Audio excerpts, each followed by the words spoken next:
Tokrat v Bedniku, učinki alkohola v planici, zapleti v vladi, razkrivam identiteto mariborskega roparja in kakovost v javnem sektorju.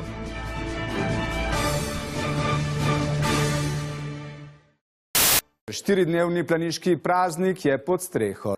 Kul, šport, svež zrak, zdravo življenje, mega. Če je bilo prejšnje leto od 110 tisoč obiskovalcev 24 takih, ki so bili hudo alkoholizirani, jih je bilo včeraj takih 45. A ja, to je pol samo ena malo večja veselica, ali kaj? Posebnosti nismo imeli razen enega manjšega požara, tam eno grmovje je gorelo, sicer pa... Goreč grm se ti je pokazal. Stari, ti nisi gasil požara, ti si bil tako pijan, da si mislil, da si je pokazal bok na smučkah.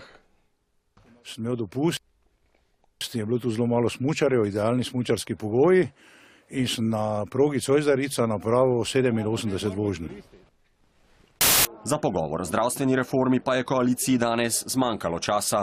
Ministrica s svojo ekipo je čakala več ur na to, da bi prišla na vrsto, torej bila je v čakalni vrsti in smo jo prestavili na naslednji teden. Čakalne vrste in predstavljanja, a? Dobro, da še ona malo vidi, kaj drugi doživljamo v javnem zdravstvu. Greenpeace Slovenija je danes pred vlado pripravil tako imenovani podnebni shod. Kakih 100 protestnikov je vladi izročilo svoje zahteve. Miro Cerar, a še spiš, a ne vidiš sonca, a ne čutiš vetra. Prosim, kaj lahko ugodite njihovim zahtevam, samo da se to neha. V Mariboru se je zjutraj zgodil oborožen rop. Neznani moški je v poslovalnici Nove kreditne banke Maribor na Turnerjevi ulici od uslužbenke zahteval denar, pri tem pa ji je grozil s pištolo. Divji so to ti Štajerci, čuj? V banko je vstopil moški, visok okoli 170 do 175 cm. Oblečen je bil v izrazito ali pa kričeče rdečo jakno.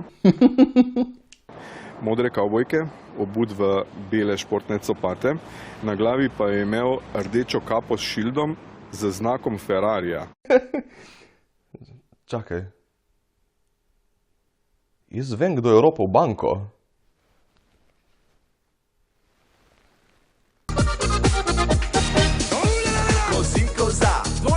Ferrarija. Ferrarija. Čuki. Za zdaj ni znano, koliko denarja je odnesel. Po ropu je storilec pobegnil, policija pa ga še vedno išče. Ja, srečno, ker Ferrari ropar hiter ko hudir. V nedeljo ponoči so neznanci iz Berlinskega muzeja Bode ukradli 100-kilogramski zlatnik, ki velja za enega izmed največjih na svetu. Ukradla bom kovanca, tizga, ta velizga. Jaz bi lahko bil detektiv. In tako ostaja vprašanje, kdaj bo prvenstvena kakovost dela v javnem sektorju utopična. Ja, valjda je kakovost v javnem sektorju utopična, če še izgovoriti ne znate. Drugače, pa, dragi gledalci in gledalke Bednika, imam še za konec novico o sebi. Bednik bom nehal snemati v taki obliki, kot sem ga snemal do zdaj, ker sem ta teden podpisal pogodbo z HBO Slovenija. Tako da bo zdaj naprej Bednik izhajal pri njih in bo trajal pol ure. In to ni vse, dobil bom tudi novega sovoditelja, Vida Valiča. Hej, folk, se vidimo v Bedniku, na Bedniku, pri Bedniku, samo zraven njega, noben ne bo v njem. Tako da lepa hvala za vso podporo, šerite te video, če vam je všeč in se vidimo.